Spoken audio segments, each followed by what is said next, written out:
नमस्कार बच्चों, आज हम लोग 11th क्लास का एक बहुत इंपॉर्टेंट टॉपिक पढ़ने जा रहे हैं, स्टिक्योमेट्री।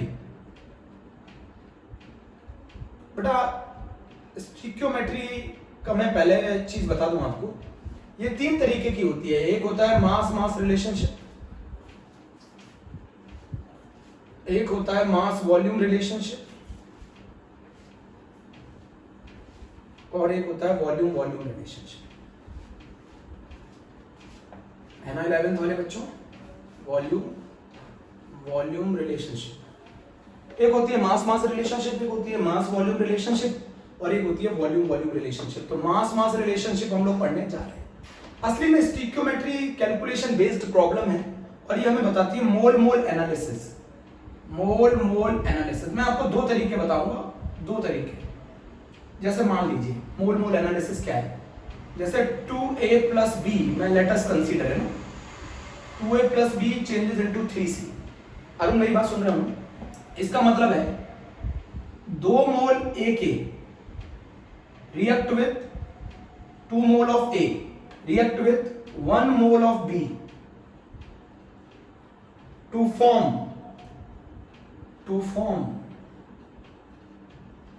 3 mole of c। 2 mole of A react with 1 mole of B to form 3 moles of C। अगर मान लो मैं ये बोलूं, ये इक्वेशन हमें बताती है, ये इक्वेशन हमें बताती है कि कितने मोल कितने के साथ रिएक्ट करते हैं और कितना बनाते हैं। इक्वेशन ने मुझे बता दिया, इक्वेशन ने मुझे बताया कि 2 मोल A के रिएक्ट करते हैं 1 मोल B के साथ और 3 मोल C बनाते हैं। ये इक्वेशन ने बताया मुझे, समझ गए? अब अगर मैं क्वेश्चन आपसे ये पूछूं बच्चों, मेरा क्वेश्चन ये पूछूं अगर मैं आपसे कि 1 मोल A कितने मोल C देगा, तो 2 मोल A 3 मोल C दे रहा है, 2 मोल A 3 मोल C दे रहा है, तो 1 मोल A आधा 1.5 मोल C देगा, मतलब 1.5 मोल C मतलब 3/2 मोल C। अरे बेटा, ये रिलेशनशिप है, मोल मोल एनालिसिस है। अगर 2 मोल A के रिएक्ट होंगे, 2 mole A 3 mole C produce कर रहा है, तो 1 मोल A कितना प्रोड्यूस करेगा? आधा। भाई 2 3 प्रोड्यूस कर रहा है तो 1 कितना करेगा? आधा, 3/2। This is called mole mole analysis. These coefficient इन कोफिशिएंट्स को जो आगे जुड़े होते हैं, इनको स्टिक्योमेट्रिक कोफिशिएंट बोला जाता है। इन कोफिशिएंट्स को स्टिक्योमेट्रिक कोफिशिएंट बोला जाता है। मेरी बात समझ गए? असली में ये रिलेशन मास और मास का नहीं है, मोल और मोल का है। मोल की मदद से मास निकाल लोगे। अच्छा, अब आप बोलोगे मोल कैसे निकालते? मोल के मैंने 3 फॉर्मूले सिखाए थे, याद करो। चलो निधि बताओ, मोल के 3 फॉर्मूले सिखाए थे। वेट अपॉन मोलर मास, एक फॉर्मूला मोल्स का। मोल्स का दूसरा फॉर्मूला सिखाया था number of particle divided by Avogadro number, ये दूसरा फॉर्मूला सिखाया था मोल्स का। बताओ तीसरा फॉर्मूला क्या सिखाया था मोल्स का? मोल्स का एक और फॉर्मूला सिखाया है, molarity into volume in litre, ये थर्ड फॉर्मूला सिखाया है मोल्स का। फोर्थ फॉर्मूला क्या सिखाया है मोल्स का? अगर मान लो वॉल्यूम ml में है, वॉल्यूम ml में है तो ये मिली मोल्स देंगे, ये मिली मोल्स देंगे। मिली मोल्स को मल्टीप्लाई कर दो 10⁻³ से, मोल्स आ जाएंगे। तो ये आप जो है वो डायरेक्ट मास मास का रिलेशन नहीं बता सकते हो, आपको पहले मोल मोल का रिलेशन निकालना होगा, उस मोल की मदद से आपको मास निकालना होगा। मेरी बात समझो, असली में ये मोल मोल एनालिसिस है। अच्छा, मैं एक चीज और समझाऊंगा यहां से। अगर मान लो 2 मोल A के 2 मोल A, ये इक्वेशन बताती है, इसीलिए जब भी आप स्टिक्योमेट्री सॉल्व करेंगे इक्वेशन शुड बी बैलेंस्ड। स्टिक्योमेट्री करने से पहले इक्वेशन आपकी बैलेंस होनी चाहिए। तो 2 मोल A 1 मोल B से रिएक्ट करते हैं, 2 मोल A 1 मोल B से रिएक्ट करते हैं, तो बताओ 1 मोल A कितने मोल B से रिएक्ट करेगा? 1/2 मोल B से रिएक्ट करेगा। 2 मोल A 1 मोल B से रिएक्ट करता है, तो 1 मोल A कितने मोल B से रिएक्ट करेगा? Half mole. मेरी बात समझिए? चलिए,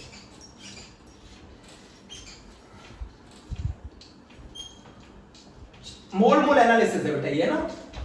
पहले आप एक के मोल की मदद से दूसरे के मोल पता करेंगे, सही है, और उसके बाद आप उसे मास में कन्वर्ट कर सकते हैं। अरे मोल्स को मास में कन्वर्ट करना बहुत आसान है बच्चों, मोल्स को मास में कन्वर्ट करना बहुत आसान है। मोल्स को मल्टीप्लाई कर दो मोलर मास से, it will be converted into weight in gram. तो पहले हम मोल मोल एनालिसिस है ये, है ना। मैं इस कॉम्पिटेटिव एग्जाम की भी ट्रिक बताऊंगा स्टीकियोमेट्री की, जरा यहां समझना मेरी बात।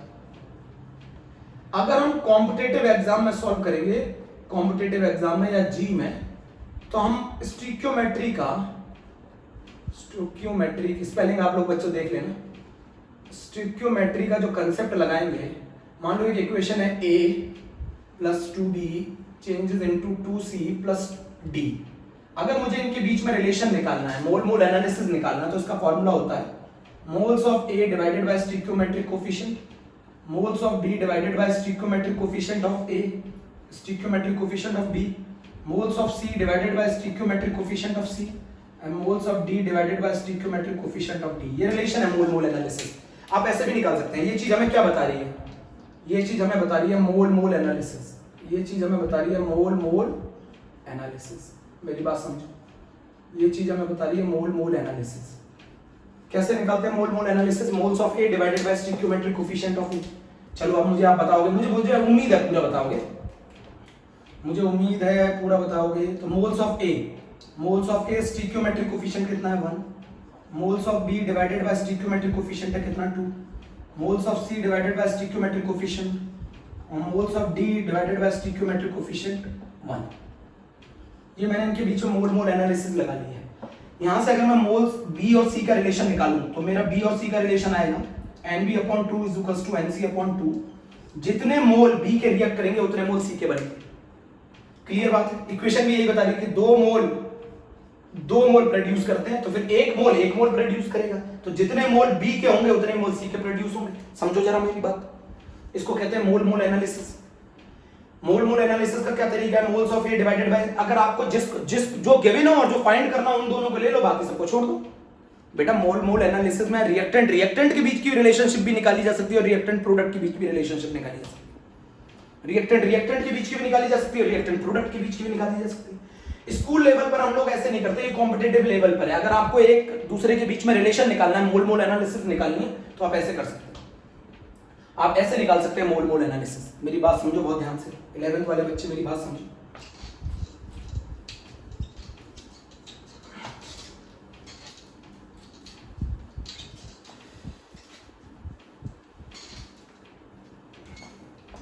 अब मैं जरा इसकी बात करूं, मैं एक क्वेश्चन करा रहा हूं।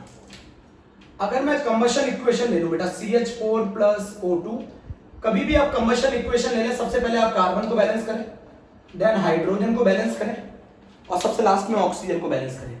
तो सबसे पहले कार्बन यहाँ 1 है, यहाँ 1 लगा दिया, यहाँ हाइड्रोजन 4 है, यहाँ 2 है, यहाँ 2 लगा दिया। अब ऑक्सीजन को बैलेंस करो, 2 और 2 4, 2। सबसे पहले इक्वेशन शुड बी बैलेंस्ड। कह रहा है क्वेश्चन में, क्वेश्चन कह रहा है, एनसीईआरटी का क्वेश्चन है, एनसीईआरटी का क्वेश्चन है। क्वेश्चन कह रहा है कि 8 ग्राम CH4 कितने ग्राम CO2 प्रोड्यूस करेगा। क्वेश्चन क्या बोल रहा है? क्वेश्चन क्या बोल रहा है? 8 ग्राम CH4 कितने ग्राम CO2 प्रोड्यूस करेगा। बच्चों मेरी बात सुनो, 8 ग्राम CH4 कितने ग्राम CO2 प्रोड्यूस करेगा। अब जरा मेरी बात समझना, मैंने क्या बोला, ये रिलेशन है मोल मोल एनालिसिस। पहले समझो, इक्वेशन हमें बताती है कि 1 मोल CH4 प्रोड्यूस 1 मोल CO2। 1 मोल CH4 1 मोल CO2 बनाता है। तो अगर मैं 1 मोल CH4 लूंगा तो वो कितने मोल प्रोड्यूस करेगा CO2 के? 1 मोल। बोलो जरा, 1 मोल CH4 produce 1 mole of CO2।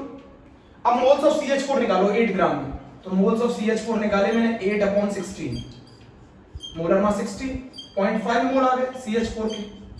तो 0.5 मोल CH4 कितने मोल CO2 प्रोड्यूस करेगा? 0.5 मोल CO2, 0.5 मोल CH4 प्रोड्यूस 0.5 मोल CO2। तो CO2 के मोल मालूम चल गए, बट वो हमसे मोल नहीं पूछ रहा है, वो हमसे मोल नहीं पूछ रहा है अरुण, कार्तिक, आयुष, ये मोल नहीं पूछ रहा है हमसे, वो हमसे वेट पूछ रहा है। तो मोल मिल गए CO2 के, तो CO2 के मोल्स बराबर weight of CO2 upon molar mass of CO2 44। Moles कितने आ गए? 0.5 बराबर वेट ऑफ अपॉन CO2 44। तो वेट ऑफ CO2 आ गया इन ग्राम 22 ग्राम। तो 22 ग्राम इसका आंसर होगा, 22 ग्राम इसका आंसर होगा। 22 ग्राम, 1 मिनट बच्चों, mono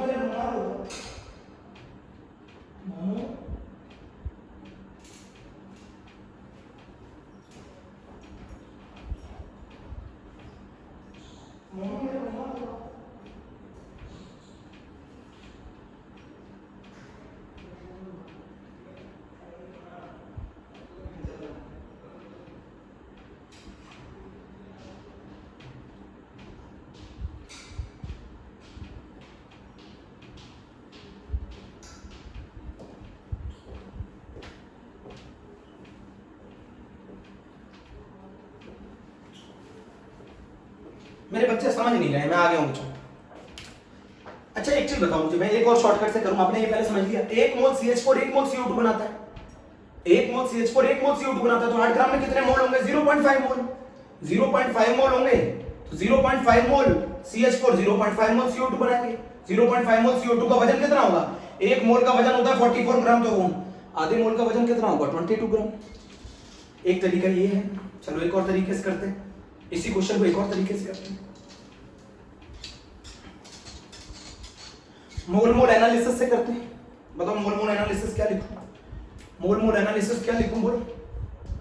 moles of CH4 upon 1, moles of CO2 upon 1।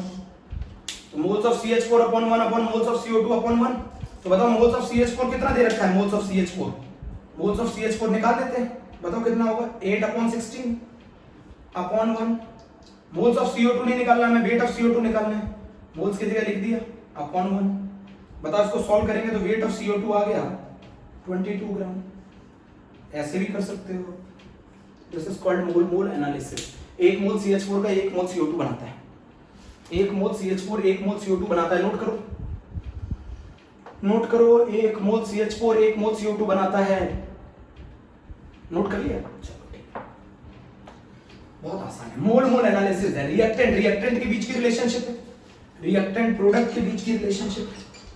Shortcut में आप इसे मोल मोल एनालिसिस से बता सकते हो। एक और क्वेश्चन बता रहा हूं बच्चों, IIT में आया है, जी में आया है 2017।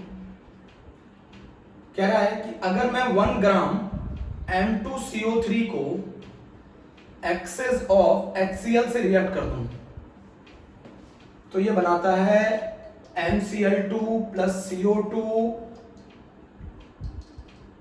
2MCl plus CO2 plus H2।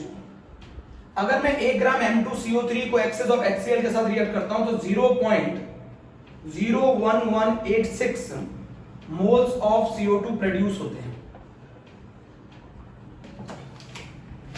Question समझना, अगर मैं 1 ग्राम, क्वेश्चन समझना, 1 ग्राम M2CO3 को एक्सेस ऑफ HCl से रिएक्ट करता हूं तो 2 मोल MCl और CO2 बनाता है। CO2 का कितने मोल बनाता है?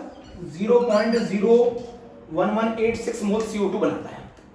अगर मैं 1 ग्राम M2CO3 को एक्सेस ऑफ HCl से रिएक्ट करूं तो 0.01186 मोल CO2 बनाता है। हमसे पूछ रहा है इस कंपाउंड M2CO3 का मोलर मास निकालो, इस कंपाउंड का मोलर मास निकालो। तो रिलेशन आएगा ना इसके बीच में, जो चीज गिवन है और जो चीज फाइंड करनी है उन्हीं के बीच में तो रिलेशन लेते हैं। तो ये स्टिक्योमेट्री क्या बताती है? ये बताती है 1 मोल M2CO3 1 मोल CO2 प्रोड्यूस करता है। 1 मोल M2CO3 1 मोल CO2 प्रोड्यूस करता है। 1 मोल M2CO3 1 मोल CO2 प्रोड्यूस करता है।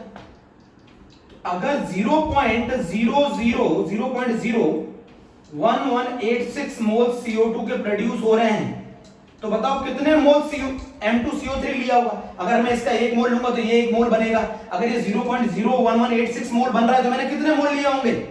0.01186 मोल्स ऑफ M2CO3। अगर मैं इसका 1 मोल लूंगा तो 1 मोल CO2 बनता है। अगर मैं इसके 0.01186 मोल CO2 के प्रोड्यूस होंगे तो बताओ मैंने M2CO3 के कितने मोल्स लिए होंगे? 0.01186 मोल्स लिए होंगे M2CO3 के।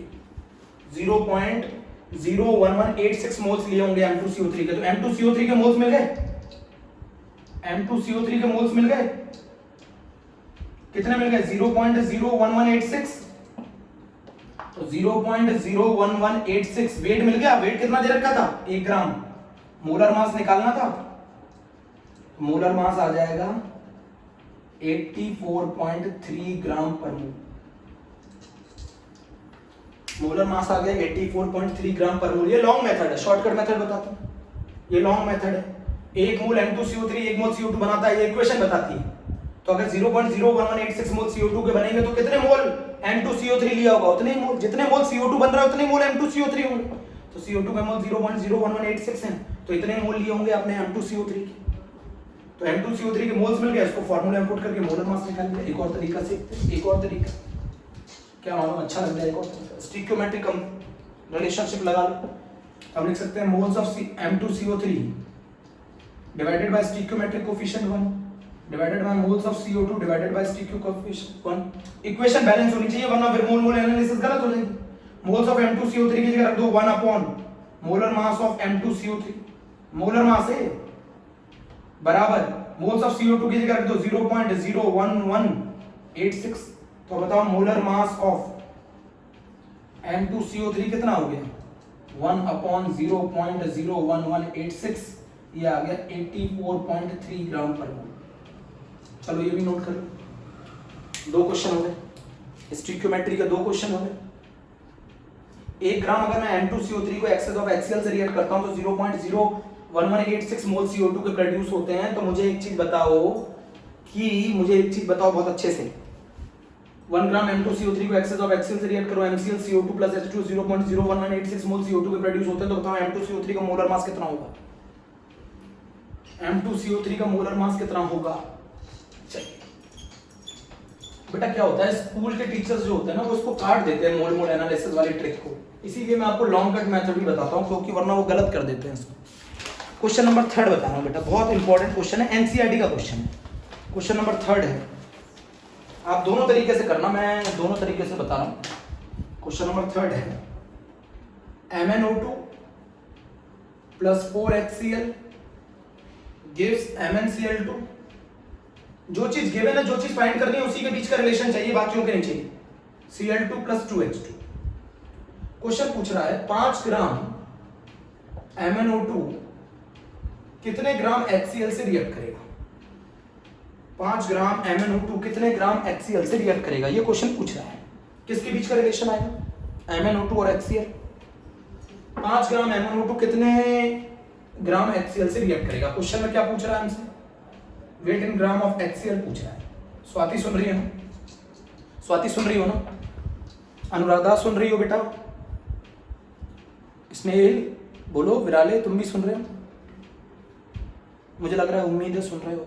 शिवम शर्मा, धीरज सेंगर बोलो बेटा, रिया, हाँ आकांक्षा। 5 ग्राम MnO2 कितने ग्राम HCl से रिएक्ट करेगा। MnO2 का मोलर मास हमें गिवन है, MnO2 का बेटा मोलर मास हमें गिवन है, मोलर मास क्वेश्चन में दे रखा था 87 ग्राम पर मोल। MnO2 का मोलर मास गिवन है। पहले मैं बताऊं ये कौन से मेथड से करूं। देखिए बच्चों, मैं इधर एक बार स्कूल मेथड लगाता हूं, एक बार कॉम्पिटिटिव मेथड लगाता हूं, दोनों से कर रहा हूं। मोल मोल एनालिसिस यूज होगी इसके बीच में, तो मैं डायरेक्ट लिख सकता हूं moles of MnO2 divided by stoichiometric coefficient 1 moles of HCl divided by stoichiometric coefficient 4, moles of MnO2 divided by 1 moles of HCl divided bye 4। अच्छा ये बताइए, मोल्स ऑफ MnO2 की जगह क्या रखेंगे, 5 divided by molar mass 87। 5 gram weight दे रखा था, molar mass 87 divided by 1। Moles of HCl कितना होगा, मोल्स ऑफ HCl निकाल लो, मोल्स ऑफ HCl निकाल लो, मल्टीप्लाई विद 4, तो मोल्स ऑफ HCl आ गया 20 divided by 87। Moles of HCl आ गया 20 डिवाइडेड बाय 87। बोलो अब मोल्स बराबर क्या होता है, weight in gram upon molar mass. HCl का molar mass 36.5 is equals to 20 upon 87। तो W in gram is equals to 20 upon 87 into 36.5 into 36.5, ये आ जाएगा weight of HCl in gram, जो कि 5 ग्राम MnO2 से रिएक्ट करता है। 20 अपॉन 87 इनटू 36.5 ग्राम। चेक कर लेना जो भी आंसर हो, आंसर शायद आएगा 8.39 ग्राम। चेक कर लेना। मैंने किसके बीच की रिलेशनशिप निकाली, MnO2 और HCl के बीच। एक तरीका तो ये है, मैं दूसरा तरीका कर रहा हूं स्कूल का, बच्चों इसको नोट कर लो बेटा। मैंने मोल मोल एनालिसिस लगा दी ना, मोल मोल एनालिसिस लगा दी। चलो इतना हो गया। अब स्कूल वाला मेथड करते हैं, स्कूल वाला, अब स्कूल वाला मेथड करते हैं बच्चों, अब स्कूल वाला मेथड करते हैं। स्कूल में किस तरीके से करेंगे, स्कूल में कैसे बताएंगे according to equation 1 mole MnO2 react with 4 मोल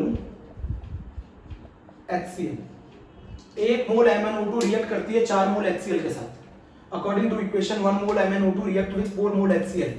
तो मुझे ये बताओ 5 ग्राम में MnO2 के मोल कितने होंगे, 5 ग्राम में MnO2 के मोल कितने होंगे, 5/87। मोल का फॉर्मूला जानते हैं, weight upon molar mass, molar mass दे रखा था। तो 5/87 mole of MnO2 react with how many moles of HCl, react with 20/87 moles of HCl। 4 गुना ज्यादा करेंगे ना, ये एक 4 से रिएक्ट करता तो 5/87 कितने से करेगा, 20/87 मोल्स ऑफ HCl। मोल्स मिल गए HCl के, मोल्स ऑफ HCl मिल गया, 20/87 मोल्स ऑफ HCl की जगह रख सकते हैं weight upon 36.5 is equals to 20/87। तो वेट ऑफ HCl कितना आ गया, 20/87 इनटू 36.5। तो आंसर आ गया 8.39 ग्राम। लो आंसर। तो ये रिलेशनशिप है मोल मोल एनालिसिस, रिएक्टेंट के बीच में भी हो सकती है और रिएक्टेंट प्रोडक्ट के बीच में भी हो सकती है। अगर आपको समझ में आया हो तो एक 4 के साथ रिएक्ट करता है तो 5/87 कितने के साथ रिएक्ट करेगा, इक्वेशन हमें बताती है। एक 4 के साथ रिएक्ट करता है तो 5 ग्राम में कितने मोल होंगे MnO2 के, 5 ग्राम के अंदर जो मोल होंगे MnO2 के वो होंगे 5/87। तो 5/87 कितने के साथ रिएक्ट करेगा, 4 गुना 20/87। मोल का फार्मूला अगर मोल्स मिल गए, वेट निकालना था, weight upon molar mass is equals to 20/87। ये किसका मोलर मास है, HCl का। HCl का मोलर मास है, क्लोरीन का होता है 35.5, हाइड्रोजन का होता है 1, कितना हो गया 36.5।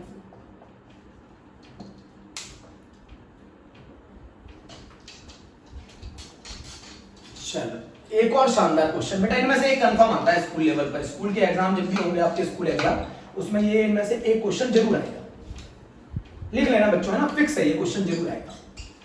चलो अब मैं आपको एक बहुत शानदार क्वेश्चन करा रहा हूं एनसीईआरटी का। इक्वेशन शुड बी बैलेंस्ड है, याद रखना मेरा तरीका। CaCO3 plus 2HCl CaCl2 plus CO2 plus water. Amount of CaCO3 पूछ रहा है,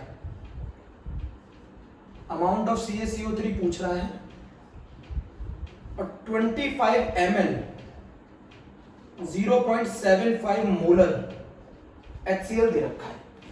कैलकुलेशन बेटा मैं कर नहीं पाता, इसलिए मैं कभी भी रजिस्टर को देखना पड़ता है।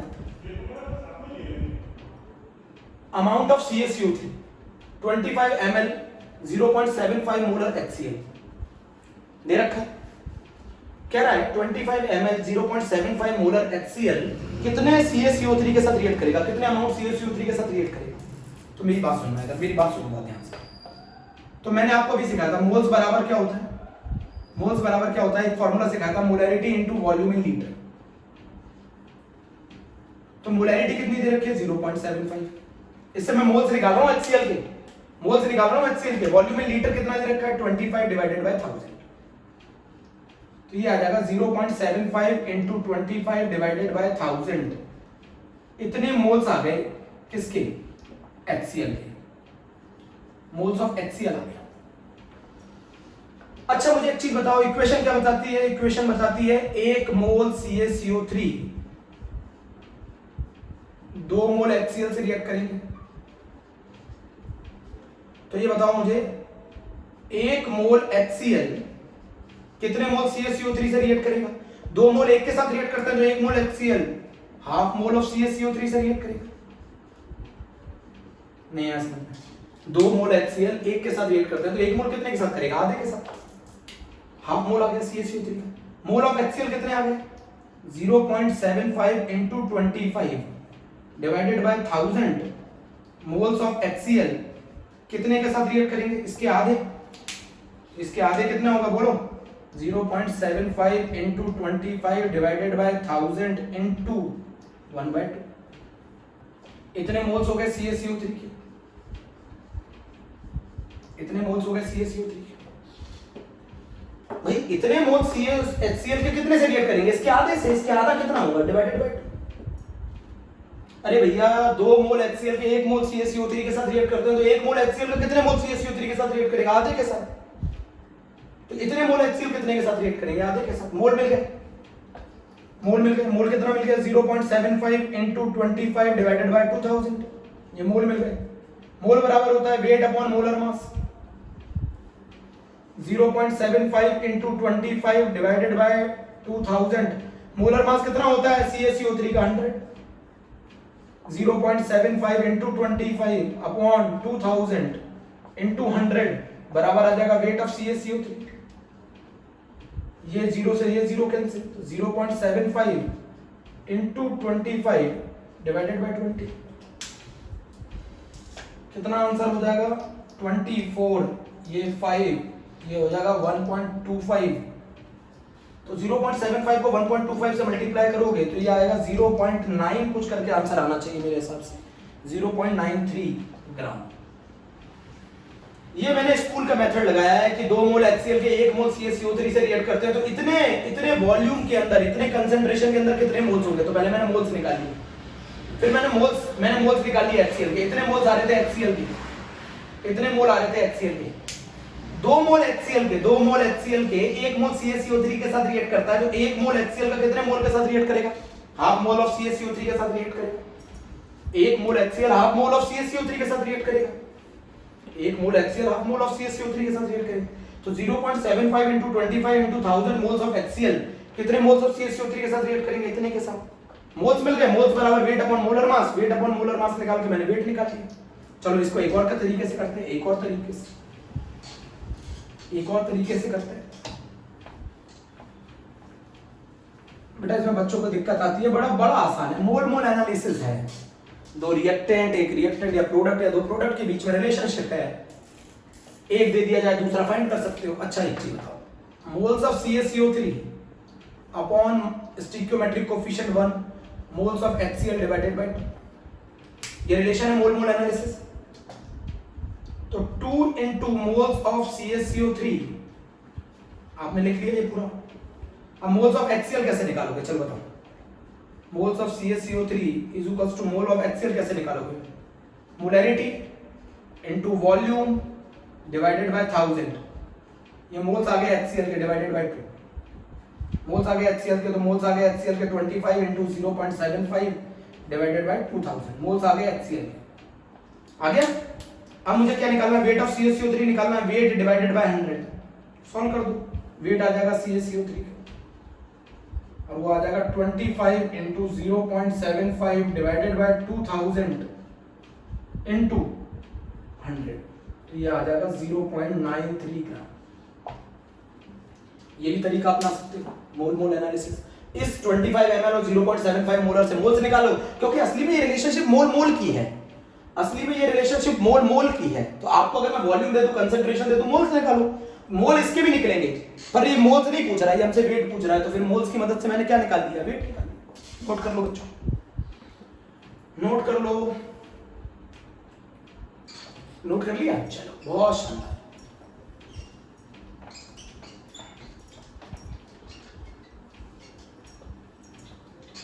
कंप्लीट करना है ये टॉपिक, आपको आज कंप्लीट करना है स्टिक्योमेट्री।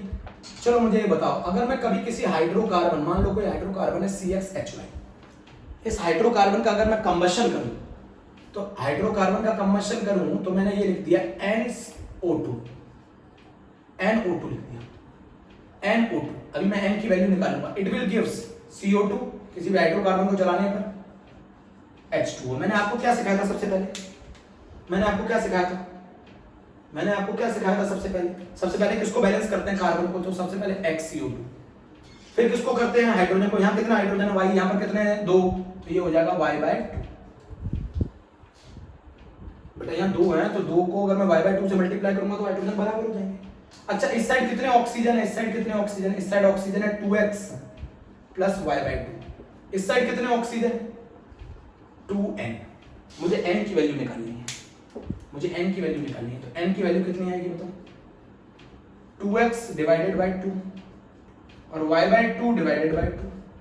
तो ये वैल्यू आएगी n की x प्लस वाई बाय 4, बहुत ज्यादा जरूरी है, x प्लस वाई बाय 4। तो बताओ कभी भी किसी हाइड्रोकार्बन की अगर आप कंबशन करेंगे तो क्या इक्वेशन फॉलो की जाएगी?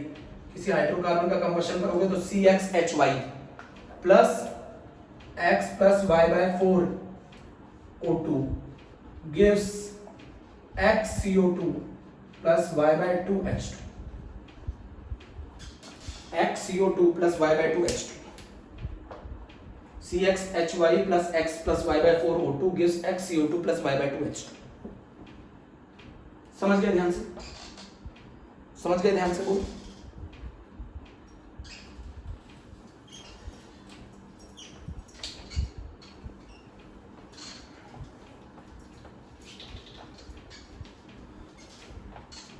असली में ये मोल मोल एनालिसिस है जो कि बहुत आसान है।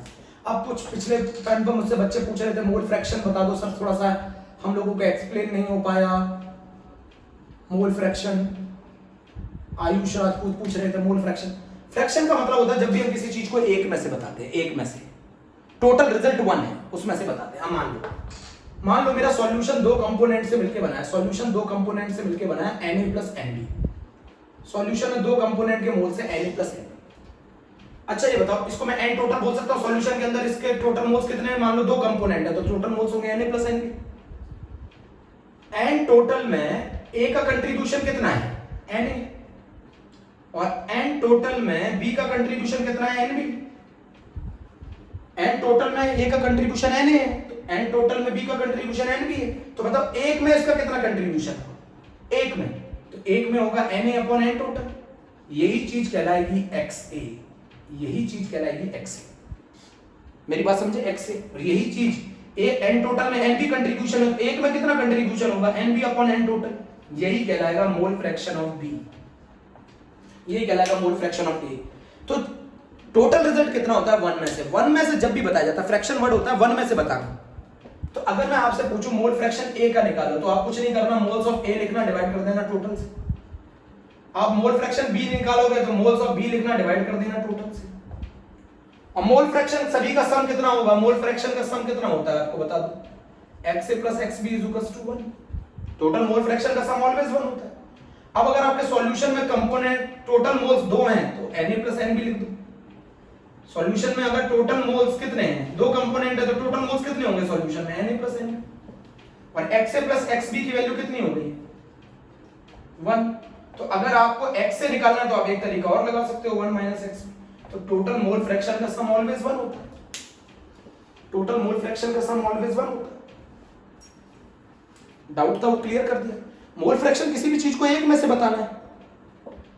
मान लो अगर A का कंपोजिशन, A का मोल परसेंट 40 दे रखा है, ये 100 में से दे रखा है, मोल परसेंट 40 दे रखा है, 40% दे रखा है मोल परसेंट, तो 100 में 40 है, तो इसका बताओ A का मोल फ्रैक्शन कितना होगा? 0.4। अगर उसका मोल परसेंटेज 40 दे रखा है सॉल्यूशन में तो मोल फ्रैक्शन कितना होगा? 0.4। जब भी किसी रिजल्ट को एक में से बताते हैं, परसेंटेज में टोटल कितना होता है? 100, और फ्रैक्शन में टोटल कितना होता है? 1। तो टोटल सभी कंपोनेंट का अगर मोल फ्रैक्शन आप निकालोगे तो वो ऑलवेज 1 होगा। ठीक है बच्चों, 11th क्लास के लिए आज स्टिक्योमेट्री खत्म। सबसे जबरदस्त टॉपिक अगला है लिमिटिंग रिएजेंट।